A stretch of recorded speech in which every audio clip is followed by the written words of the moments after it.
Welcome to the early birds. We're going to give everyone else a couple of minutes to join us, but welcome to our Wednesday webinar. And let's just give everyone a couple of minutes and then we'll start properly.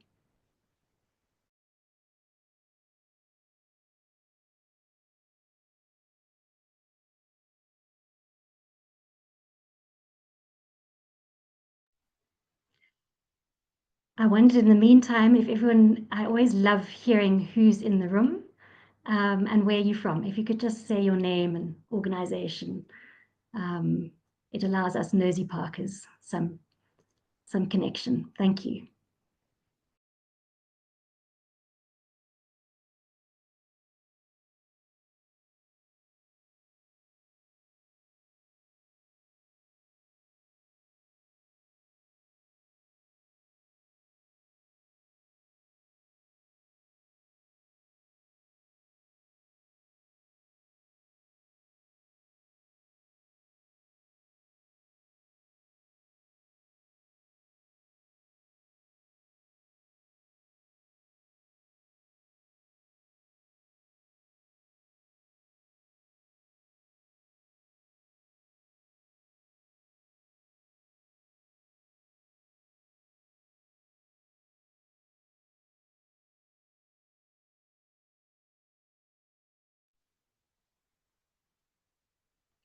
Well, welcome everyone. It's extraordinary to see everyone's names coming through. I'll just give everyone a few more seconds and then we can start.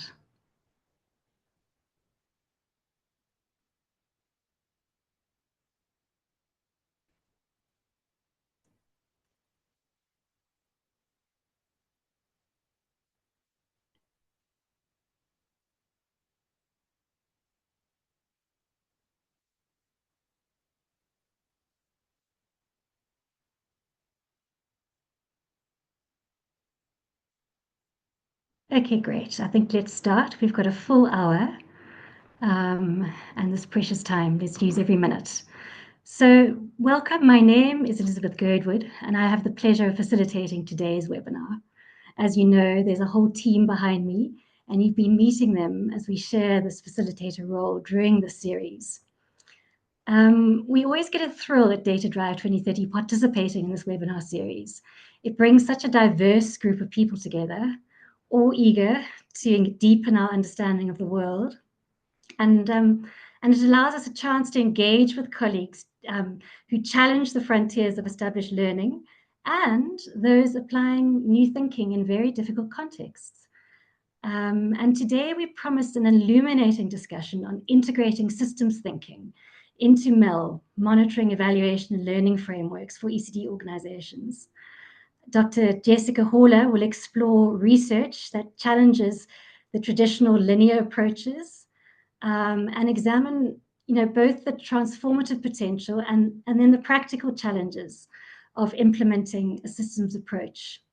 So we welcome you today, almost 350 of you, potentially 200 in the room, and we look forward to hearing your voices in this collegial setting. Webinars are never as good as an in-person natter, as I always say, but let's make it excellent all the same. We use a fairly standard format across every webinar. Dr. Horler's presentation will take 30 minutes, maybe a little bit longer, and we'll open the floor for at least 20 minutes discussion and the fielding of questions. Please submit, or you can submit your questions using the Q&A box in Zoom, or you can raise your hands if the time comes. The technical team, our wonderful technical team, will manage your muting and unmuting. So some housekeeping before we start. As you can see, we're recording the session. Everyone should please keep their microphones and cameras off to avoid interruptions. Like I said, we'll be answering questions at the end of the presentation, so please pop your questions in the Q&A box. We will then ask you to ask your question directly when the time comes and hear some more voices in the room. The presentation, the recording, all those details will be shared after the webinar, so keep an eye on our socials for that. And now I've got the pleasure of introducing you to the speaker, our very own Jessica Horler.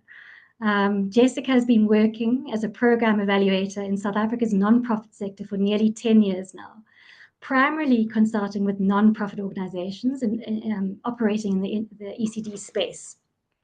In 2024, Jessica completed her doctorate in program evaluation, which we're very excited about, exploring how systems thinking can support monitoring, evaluation, and learning in nonprofits. She's currently based at Data Drive 2030, where she collaborates with ECD clients to use data to enhance the quality of early learning programs in low resource contexts across the country. So over to you, Jess.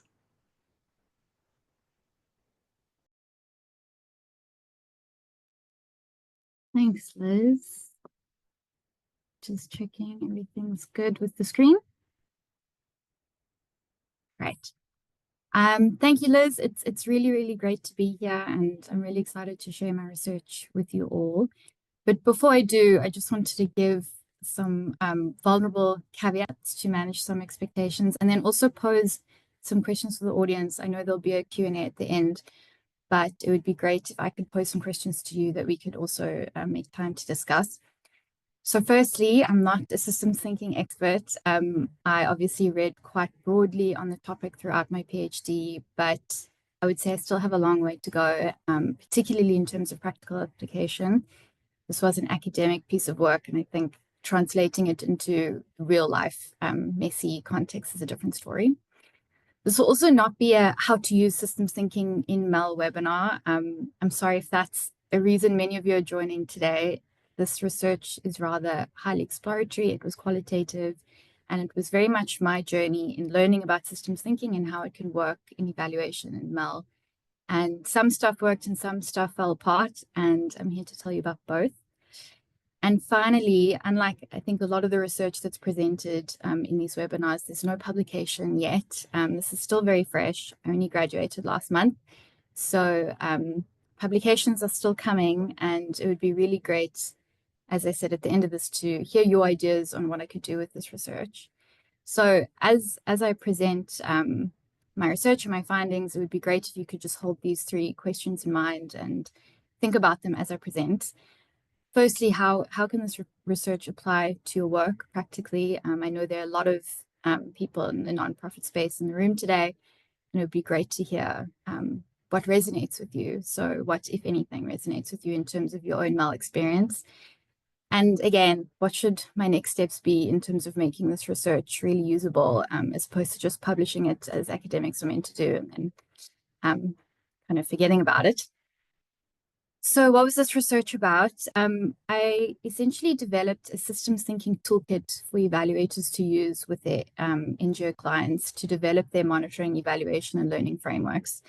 It was a sort of textbook that I essentially spent a long time writing to introduce evaluators to systems thinking, to kind of cut through the complication and the overwhelm of what that literature can be, and create, a more kind of streamlined understanding of systems thinking and how it can apply to MEL, using, existing methodologies, tools, and concepts, and then applying them to ECD. So while the toolkit has, I think, wider use cases in other sectors, I did want to focus it on ECD and use ECD examples. The overarching research question was essentially, how feasible is a systems thinking approach to MEL development? So as I said, this was very exploratory. And at the back of my head, I also had some more personal questions. Primarily, could I actually do this as a complete systems thinking amateur and a beginner in this kind of discipline? And would it actually be useful to evaluators and NGOs? Why this topic? Why did I dedicate 4 years of my life to this? I registered for my PhD in 2020, in February, just before COVID and the world kind of changed quite dramatically. And at the time, I was actually looking at doing a PhD in leadership and the effective leadership in effectiveness in ECD. But obviously things changed and the world became very unpredictable and uncertain and volatile, and all those kinds of cliche words of an unprecedented time. And while systems thinking and complexity sciences has been around for a really, really, really long time, at that stage, there was a huge ramping up these terms and of complexity jargon. And I think people were realizing that we needed to think about social development quite differently as the world was changing. And personally, in my consulting experience as a MEL consultant, I'd always felt quite frustrated with the way we were taught to think of social intervention and social programming in quite a linear way. So, for those in the room who are very familiar with things like logical frameworks and logic models, where, social development and social intervention is seen as A leads to B leads to C in a very linear fashion, can be really frustrating and quite out of touch with the reality of a very messy social context. And I found that these tools really did pay very little attention to context and environmental influences.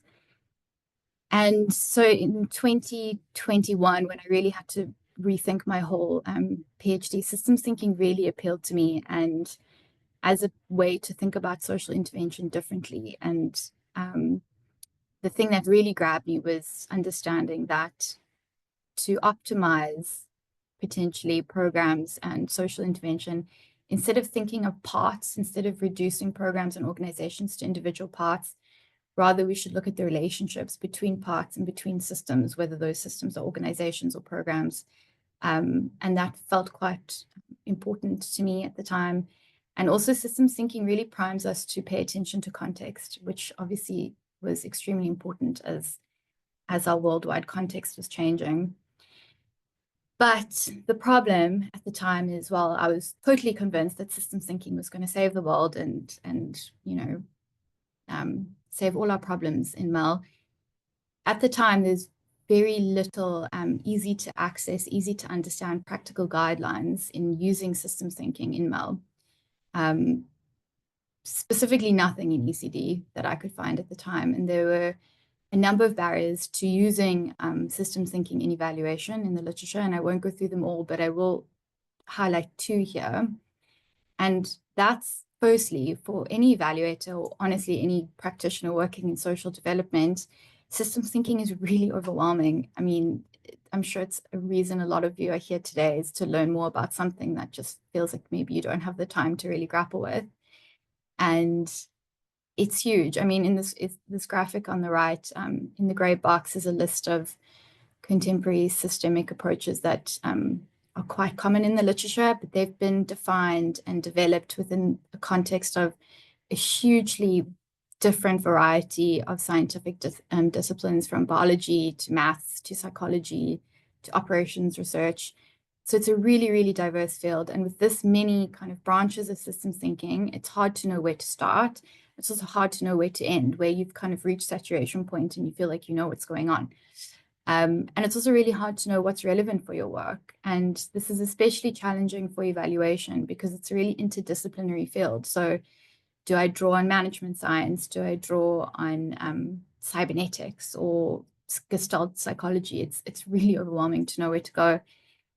And secondly, a lot of the available guidelines that had been developed at the time were very much geared towards summative evaluation, or kind of external end stage project end evaluations of programs, as opposed to developing MEL frameworks and program theory, which I felt really is potentially where systems thinking can really kind of take off and assist MPO teams and not just evaluators and funders. So yeah, the solution, I thought at the time, was to say, okay, well, if no one else has done it, I'll just develop, how hard can it be to develop a toolkit? And that's what I did. And the idea was that this toolkit should be really user-friendly, and it should simplify this really vast and scary systems thinking literature and apply it really practically to MEL. So it was, the idea is that it's a workshop-based set of guidelines, and it guides evaluators through the facilitation of 5 workshops to arrive at a MEL framework with an NGO, and they co-construct this MEL framework together in these 5 workshops. And as I said, it was designed in the context of ECD. So putting this toolkit together was really hard for all the reasons I mentioned now. Systems thinking has been around a long time, and there was a massive literature that I had to wade through, and my dining room table was an absolute mess of notes and books and a lot of emotional meltdowns because there are so many tools and different approaches, and I was really confused as to what would be the most significant or applicable to the context I was designing this toolkit for. And what makes it hard is that there are also really a lot of smart people in systems thinking with some very strong opinions about how to do it and what methodology is the right methodology and what approach you should do. So obviously I felt like an imposter the entire time, and I really struggled to find a clear direction. But I did it in the end, and what I found was a really critical part of the process was having experts review the toolkit. And I had 2 local evaluation experts and 1 international systems thinking and evaluation expert review it and give me feedback, which was super helpful. What also made it much easier was remembering that I am an evaluator and I do exist in a particular discipline, and I'm not an operations researcher or a management scientist. And I could stand on the shoulder of giant evaluators who'd come before me, because evaluators have been dealing with, grappling with systems thinking for decades and have been trying all sorts of ways to incorporate systems thinking into evaluation practice, mostly summative evaluation, as I mentioned. And what some have done, particularly Bob Williams, Michael Patton, Derek Cabrera, they looked for across all these different systems thinking methodologies, and they said, what is common? Let's create a cumulative definition of systems thinking that brings in commonalities from all these different disciplines and all these different methodologies. And that's what they did. And they consider, or Cabrera et al. Consider systems thinking a pattern of thought or a lens that frames our understanding of the world. And to just, funnel systems thinking down into this one sentence was a solve for me. And it made me feel like, okay, it's not a particular tool, it's not a particular approach, it's more a lens that we can apply to how we understand the world. So what is the lens that I applied to the toolkit? Firstly, it's important to define what a system is. And in this case, a system is a set of interconnected elements or parts organized in such a way to achieve a particular purpose. So this can apply to organizations, it can apply to programs, it can apply to communities or sectors.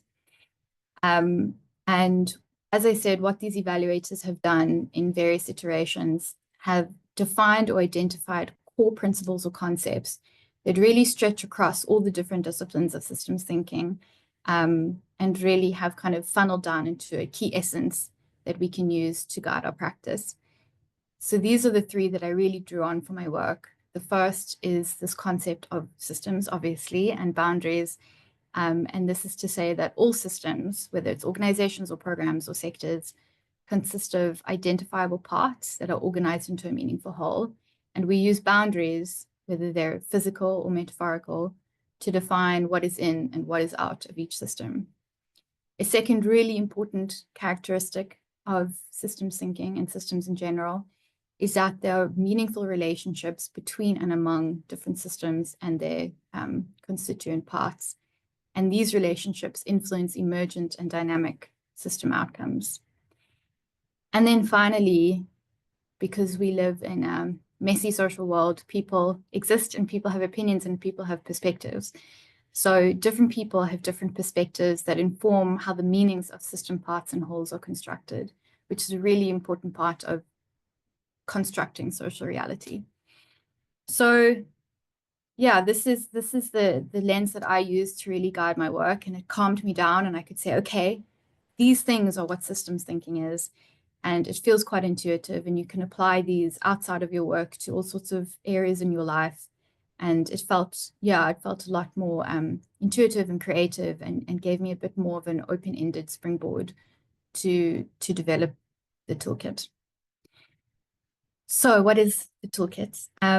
It is, as I said, it kind of resembled a textbook where there were 4 major chapters and then an introductory chapter that introduced systems thinking and why evaluators should care about it. And each chapter guided the facilitation of 5 different workshops. And in each workshop, the idea is that the evaluator works with the NGO team to develop a particular part of the MEL framework. And within each workshop and within each chapter, certain systems thinking tools and approaches and concepts are used to kind of facilitate the development of these things. So the very first chapter and the first workshop is called scoping, and that's essentially a situation analysis component. So prior to the workshop and then also within the workshop, the evaluator conducts a situation analysis and works with the team to really understand the situation and the problem that they're trying to address. And coming out of this workshop, they develop a program scope, which is the program's values, mission statement, vision, and problem statement. The second two workshops speak to program theory, and in the second workshop, we develop a theory of change, and in the third workshop, a theory of action. And a theory of action is a little less, I suppose, familiar as a MEL tool, but it essentially deals with more implementation aspects of program delivery and what internal and external factors need to be in place in order to activate the change process that we're defining in the theory of change. In the fourth workshop, we develop a monitoring framework to track our progress in terms of actualizing the program theory, as well as a learning strategy to ensure that all the data being collected is really fed back into the program regularly and consistently. And then in the fifth and final workshop, we deal with evaluation. And this is more evaluation readiness. So introducing the team to various boundary choices and decisions that need to be made at some stage when they are ready for an evaluation, and to develop a bit of an ideal evaluation plan. I really like this word, bricolage. It's used quite extensively in qualitative research, and it means to create something from a diverse range of existing tools or available things. And like I said, it's often used in multi-method and qualitative research where different approaches or tools are blended together pragmatically for a particular purpose. And in this instance, to develop the toolkit, I used this as a way to bring in all sorts of different systems thinking tools and methodologies to fit particular functions in the toolkit. And I did this by using those core system concepts of systems, boundaries, relationships, and perspectives as a guiding framework. I wish I had time to really describe all the content of the toolkit, and I'm sure that's probably why a lot of you are here today hoping to hear about that, but I don't. So I'll give you these two examples from the scoping workshop and then the theory of change workshop. So as I said, in the scoping workshop, we're dealing with really unpacking the situation at hand. And what I did was matched existing systems thinking tools to those core concepts. So to understand the systems at play in the situation, as well as the boundaries that are important to defining the problem of interest, we used something called the socio-ecological model by Bronfenbrenner, which I'm sure most of you as ECD specialists are quite familiar with. And we also used actor maps to understand who else is operating in the system and what the system looks like, essentially. To unpack the relationships in the system that are keeping these problematic patterns going to create the problem that we're trying to address. We looked at causal loop diagrams and system archetypes, and then to unpack really important perspectives that define the situation of interest, we used a truncated, some might say a bastardized version of soft systems methodology. For the theory of change, to define the boundaries and the scope of the interventions themselves, we drew on the program scope from the previous workshop. And then to understand and define the relationships, the causal relationships that are obviously a really important part of the theory of change, we looked at quite a few tools, namely realist evaluation, life spaces, which is a Gestalt psychology tool, and feedback loops to understand how balancing and reinforcing feedback might be important in the change process. And then the toolkit also advises to bring in diverse stakeholder perspectives in terms of understanding how change might occur and bringing those into the theory of change. How is the toolkit tested? So I recruited 2 ECD NGOs in the Western Cape, and I facilitated one of these processes where the workshop was, 5 workshops were implemented by me using the toolkit content, and a different evaluator with the same kind of levels of evaluation experience, but no systems thinking experience, facilitated the 5 workshops in person with another NGO. And each NGO at the end of it got written up this complete MEL framework. So it was quite an intensive fieldwork process. Finding NGOs willing to give me 5+ full days was challenging. And the data that I analyzed, each workshop was observed. There were quite copious amounts of observation notes in terms of facilitation, engagement, that kind of thing. There were focus groups with the NGO teams after each workshop. Both myself and the evaluator wrote up notes, did reflections, wrote comments on the toolkit content. And at the end of the process, once the workshops had concluded, I did follow-up interviews with the directors of the NGOs to understand whether they'd actioned any part of the MEL framework. And all this data was analyzed using reflexive thematic analysis by Braun and Clark. So what were the results of this process? Before I get into the thematic results, a big part of this thesis was obviously also looking at the practicality and feasibility of implementing this toolkit. And firstly, in terms of facilitation, both myself as someone who wrote the toolkit and spent a lot of time reading, and the other evaluator, we both struggled quite a bit to facilitate the more complicated systems thinking concepts, particularly work on system feedback and causal loop diagrams. And the other evaluator found the toolkit quite academically demanding. It's, like I said, it's kind of like a textbook. And when you have a normal consultant workload, it's really hard to find the time to grapple and engage and really internalize the content. So even though I had internalized it, practically applying it in a real world setting is a completely different story. And both of us, while we were facilitating, we both were observed to have kind of these panicked, but well-contained, but panicked moments where we had to kind of pivot and do something and facilitate something a little bit differently. And of course, it's not rocket science to say that the atmosphere in a workshop heavily influences how participants engage. And some influences are really unavoidable, like weather or disruptions to the environment. But the toolkit content itself also heavily affected engagement. So concepts that allowed for more group work, more hands-on work, more kind of engaging activities really energized and engaged the team, whereas more conceptually challenging and technical content, again, like causal loop diagrams, really tended to lower engagement and energy in the room. Facilitator skill and rapport, I think, is really, really important because systems thinking really stimulates quite rich and nuanced discussion. And both myself and the other evaluator had a very similar facilitation style in terms of developing like a warm rapport, but also we were quite probing. And it's to be able to hold a safe space for, really critical and contentious discussion is really important. And of course, team and power dynamics are always going to shape discussions where certain voices in the room are going to dominate others. And I think it's always been my experience in NGO workshops that teams tend to kind of defer to the exco on strategic issues, which can limit kind of the diversity of perspectives being shared.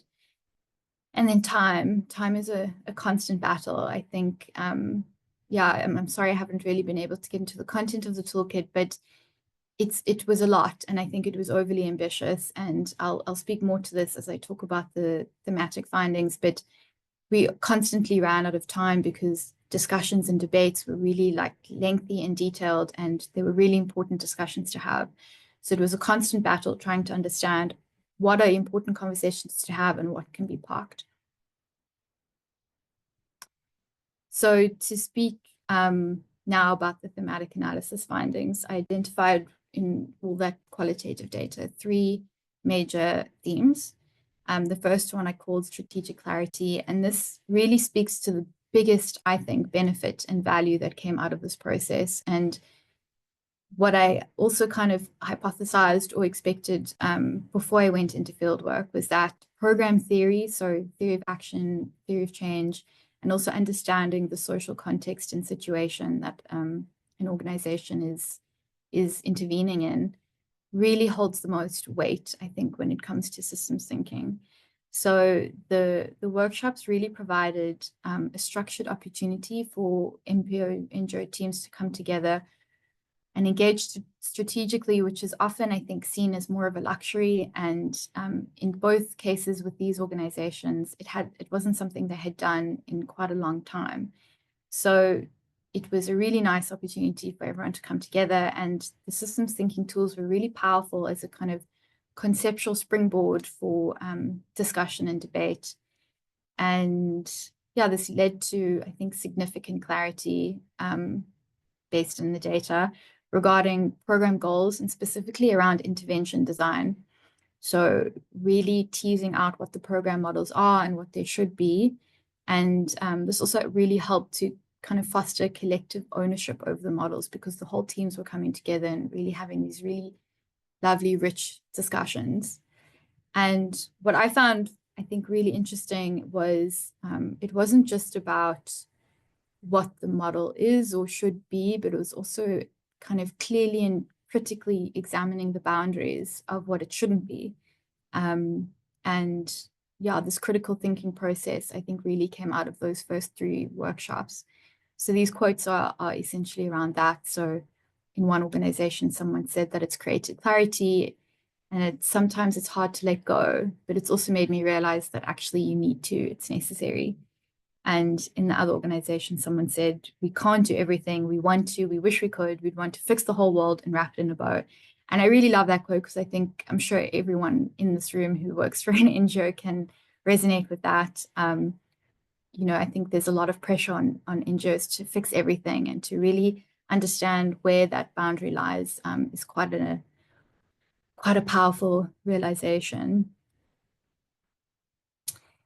Just to speak a bit more, because I think this is important in terms of the value of systems thinking around what tools really supported this process.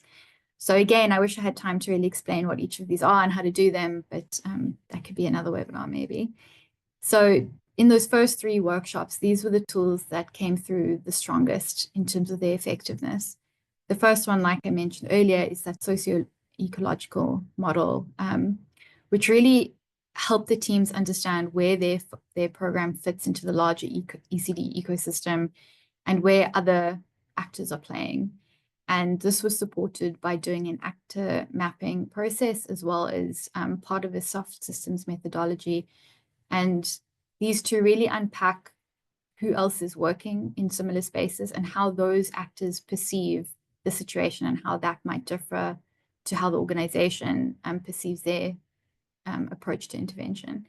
So yeah, this was really helpful in terms of understanding the role of other actors in addressing the problem, which identifies potential opportunities for partnership, as well as gaps in service delivery, to see where there's certain areas that aren't being serviced at all. Then this thing called life spaces, which is a context mapping tool.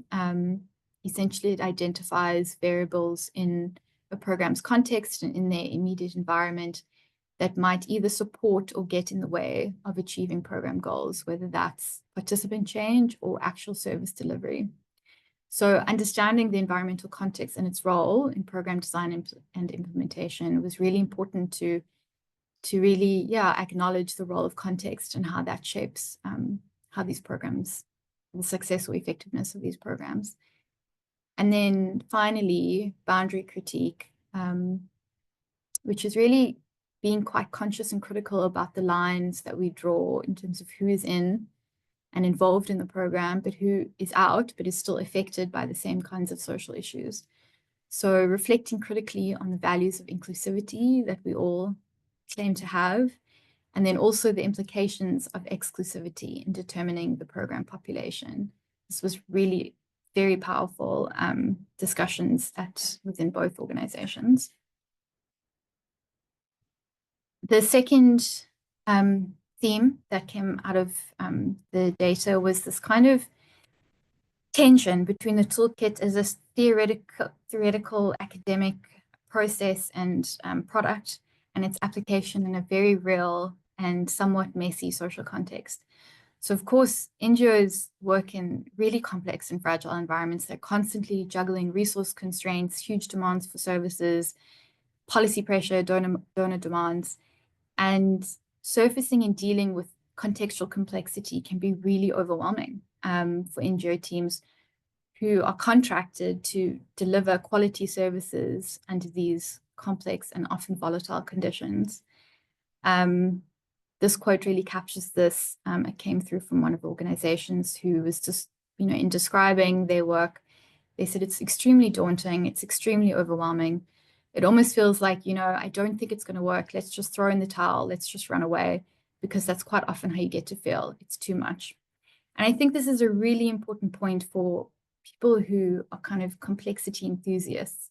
So we have a lot of thought leaders and particularly academics who really urge us to surface and work with complexity in our work, without really thinking about the psychological and emotional experience of those having to actually do that on the ground. And I think it's all very well for someone who's maybe a bit more divorced from the context, and sometimes I absolutely include myself in this as well, to say, let's really delve into the complexity of what it's like in these communities, without really thinking about what that means for someone whose job it is to deliver services. So I'm sure there's a middle ground to be found here, and I hope we can.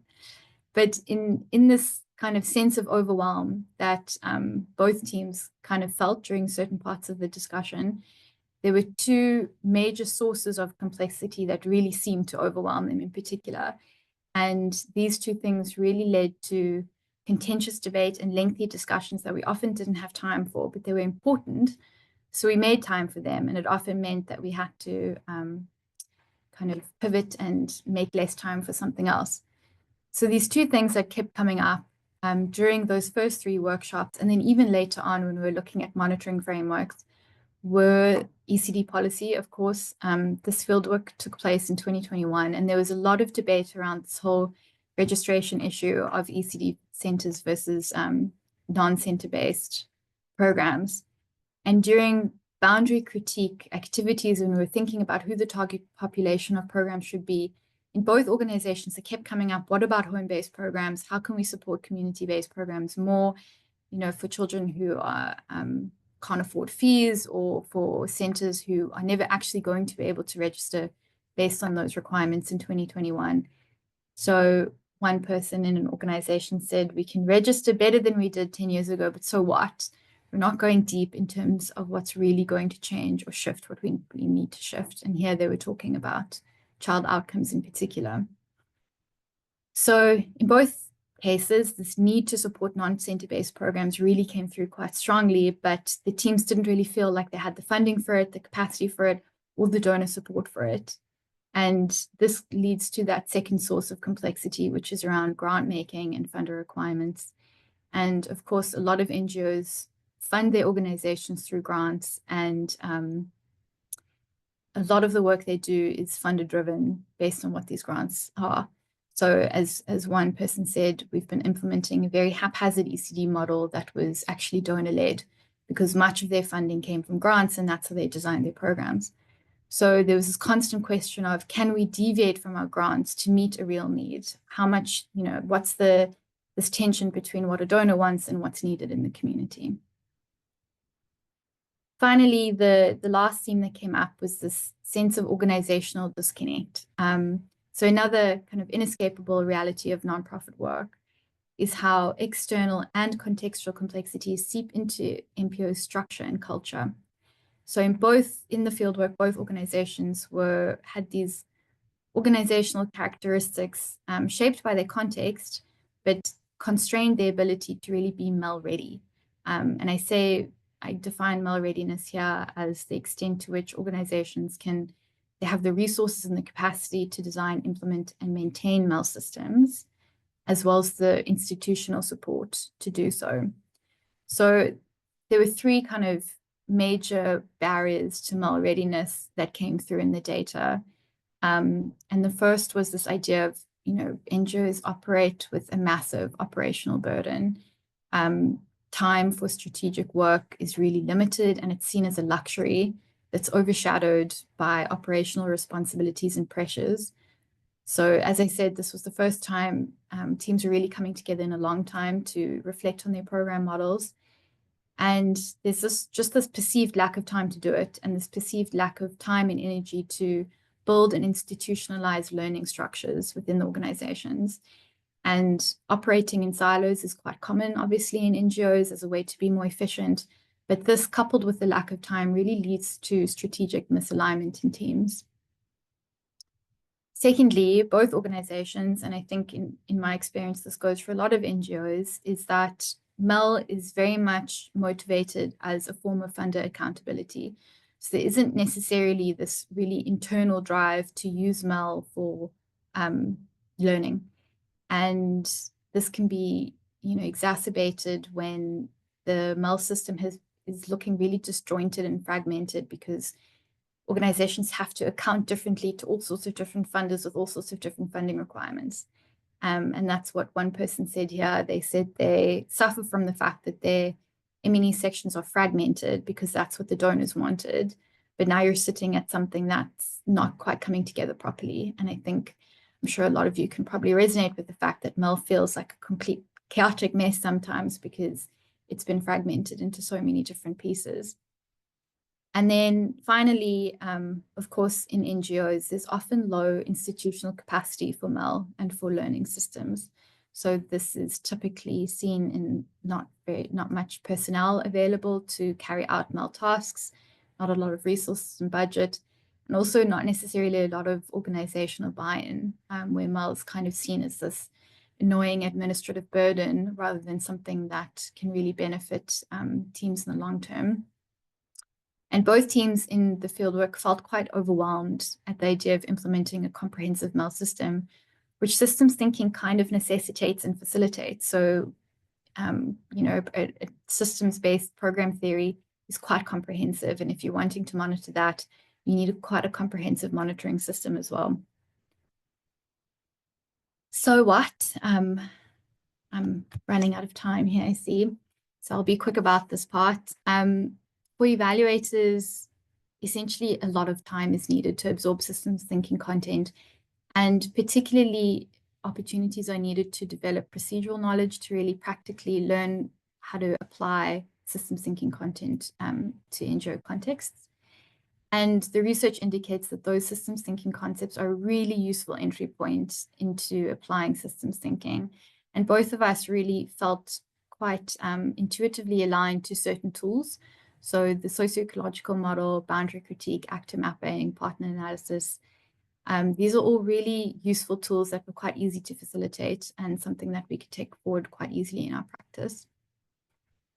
For NGOs, it's really critical to create time for collective strategic work, particularly in terms of reviewing and refining program models. And systems thinking has a lot of power and value to offer this process, particularly in program theory, but it's going to raise some really hard questions, and there needs to be time to grapple with those.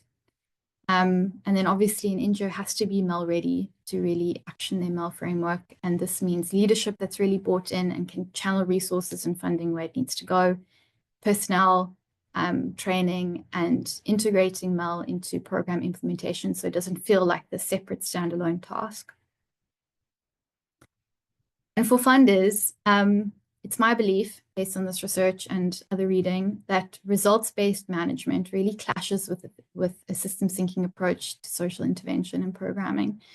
We need flexibility in measurement, otherwise emergent outcomes become invisible. We also need long-term funding. Short-term funding really inhibits a focus on long-term change and incentivizes this obsession with quick fix targets and short-term reporting. And similarly, having to do compliance reporting on short-term targets really pressures organizations to prioritize these kinds of targets. And there isn't really this attention paid to iteration and experimentation and curiosity and learning. Thank you. I'm sorry for running over time a little bit. And yeah, please, I'd love to hear your comments, and I'd love to discuss these 3 questions if we have the time. Thank you, Jess. I'm just going to repeat that everyone can just pop questions in the Q&A or raise hands, and we can answer them directly. But thank you for an absolutely fascinating presentation. I especially loved, we can't do everything, but we wish we could. And the setting of boundaries and the tension that creates is possibly something very hard that needs to be grappled with. But if there are any questions, please raise your hands now.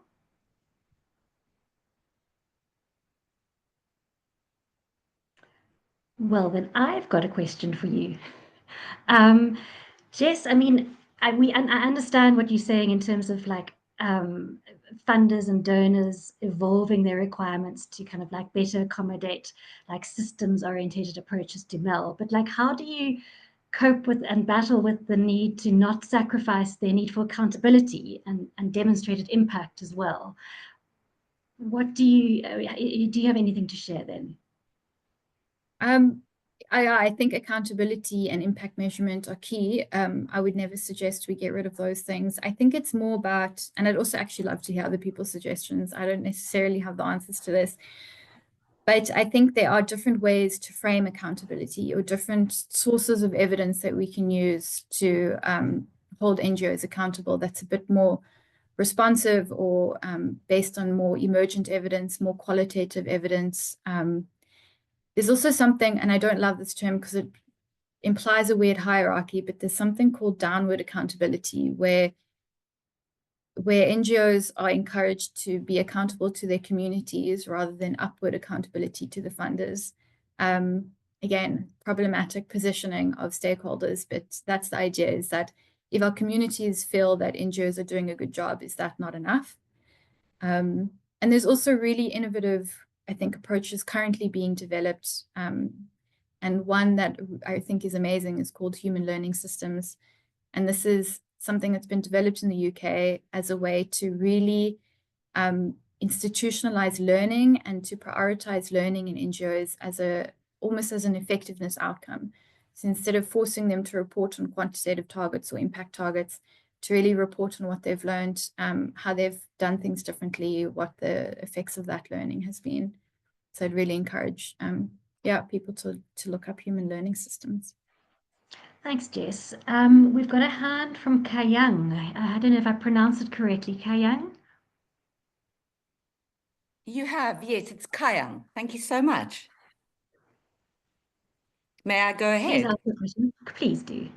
Great. Jessica, thank you. I really enjoyed the presentation. It was incredibly helpful and insightful. My question relates to the ELAM tests that you guys have designed at Data Drive, which is obviously now regarded as the gold standard for programmatic evaluation. So in the case of our ECD intervention, which I think some of your team are familiar with, Finding Tabo, it's a play-based learning program, but it isn't designed to be the only intervention used in an ECD space. It's more of a supplemental program to help children reach their developmental milestones. And so it is very difficult for us to use ELAM to evaluate the efficacy of the program because it's not standalone and there are various ethical quandaries.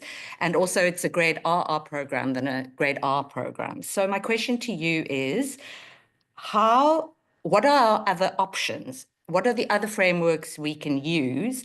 And also the workshops that you did in order to gather research, is that something that you would make available to other NPOs moving forward? And what would that look like from a cost and logistical perspective? Thanks. Thanks.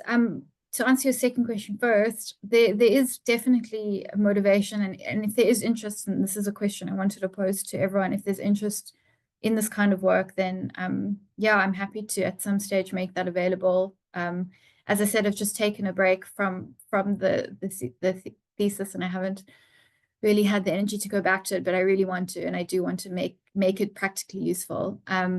So if there's appetite for it, then absolutely, and I'm happy to share that on socials or with people who are interested. As for your first question, I think that's a common issue faced by a lot of NGOs who are kind of delivering a slice of the bigger pie. And I think that's where systems thinking is really interesting in terms of identifying what your particular role is and how it relates to what other people are doing. And the immediate thought that came to my mind when you were talking was the Izani Sifunde evaluation, which was a collaborative evaluation where different organizations were implementing different parts of what a child needs. And then there was a collective evaluation of their work. And I think that was a really exciting piece of work, and that used the ELAM tools, I think, quite effectively, because it looked at a more holistic programmatic model. So that's one option. And then I think it also comes down to what your funders are demanding of you. I think, and a lot of my colleagues and people who've been at Data Drive events have heard me say that child outcomes are, of course, determined by a lot of factors, and a single program isn't going to be able to take attribution for child outcomes. There has to be a more collective understanding of these things. So looking at different forms of effectiveness for your program is one potential way to go about it, where you're not necessarily only focusing on child outcomes, but other things where you're having more of a direct influence. But yeah, I think the collective model, honestly, is my favorite. Thanks so much. Thanks, would I find a case study of this Yavunda somewhere online, or to have a look at that? Yeah, maybe Liz or someone in the Data Drive team can post it in the chat. Sure. Jess, I'm going to point you to Matthew Snelling, because he's got his hand up as well. Over to you, Matthew. Lovely to hear from you.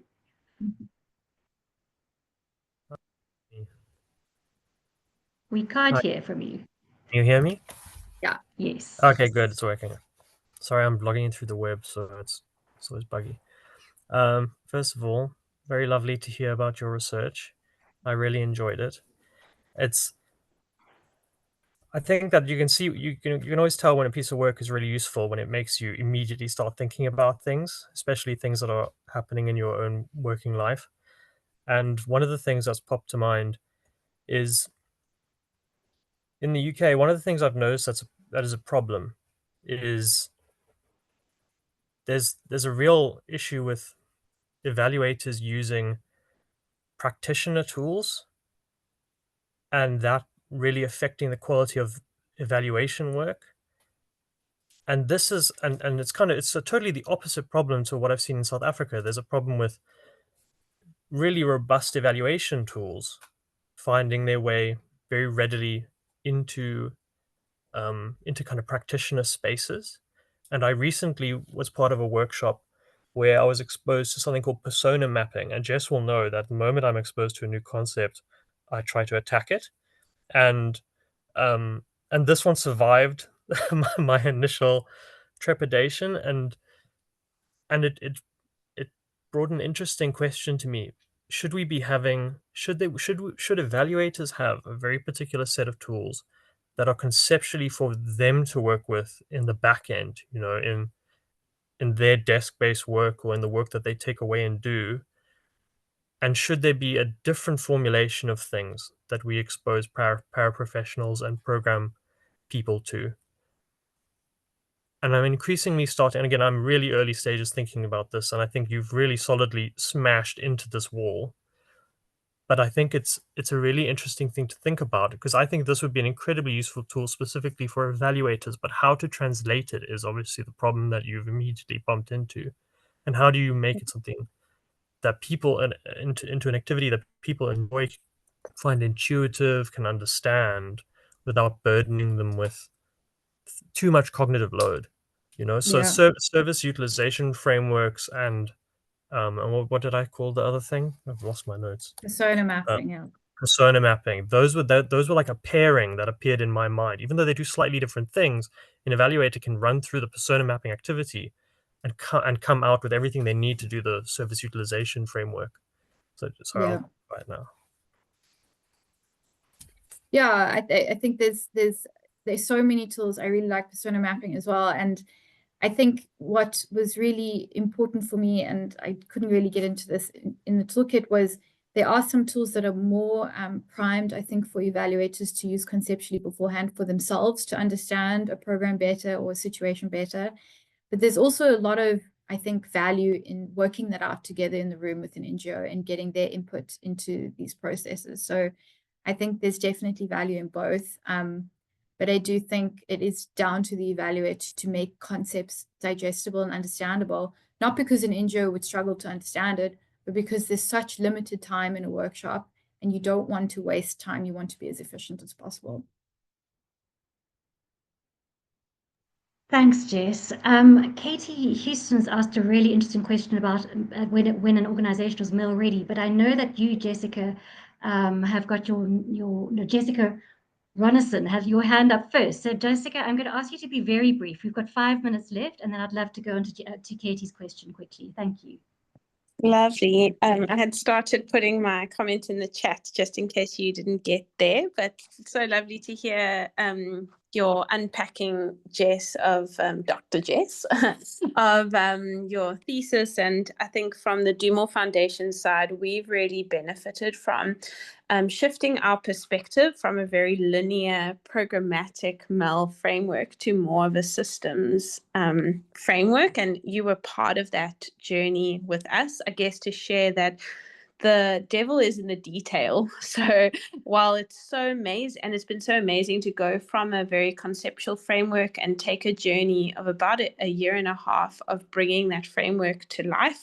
The reason I'm sharing this on the webinar is to say, I think the complexity part is something we as a sector need to keep discussing and being very authentic about, like where the challenges are, because it is new and it can be daunting, but what a growth experience for organizations. So thanks for sharing. Thank you. Yeah, that's a nice reminder. Thanks, Jess. Thanks, Jess. I'm going to hand over to you, Katie, if you could also be very quick about your question. Thank you.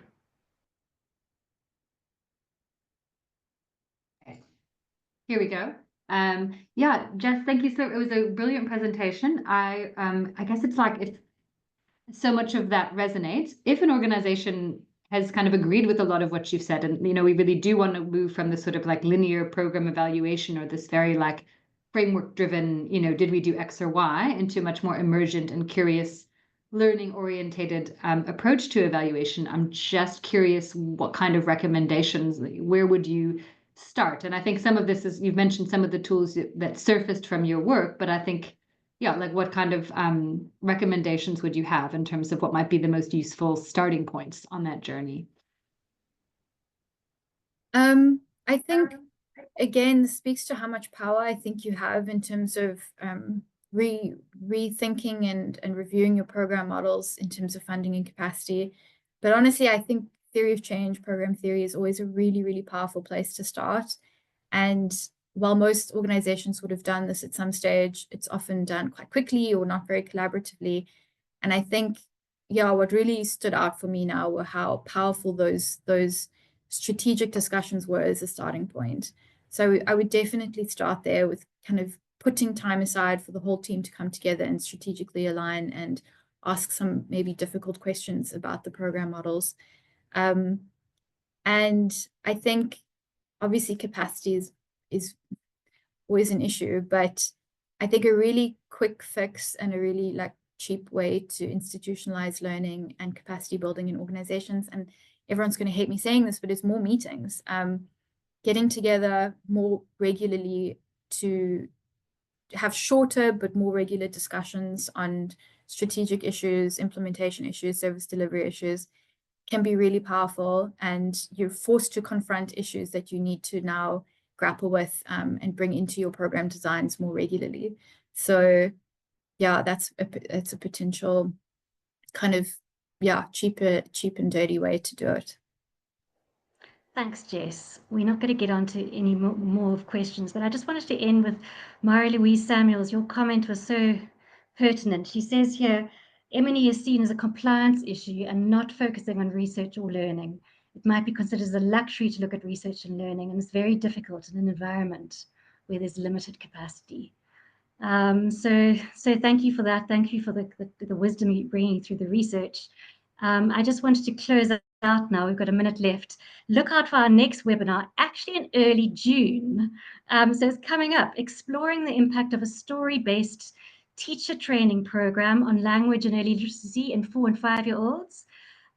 Doctors Jane Oakhill, Kate Kane, and Shelley O'Carroll will be presenting on the extraordinary evaluation of the WordWorks Little Stars Literacy Program, and details are to follow, but you can mark the 4th of June at 11 o'clock in your diaries now. Thank you to everyone for your active participation. It really has been a wonderful injection on this Wednesday morning, and we'll see you again soon. Keep well. Bye-bye.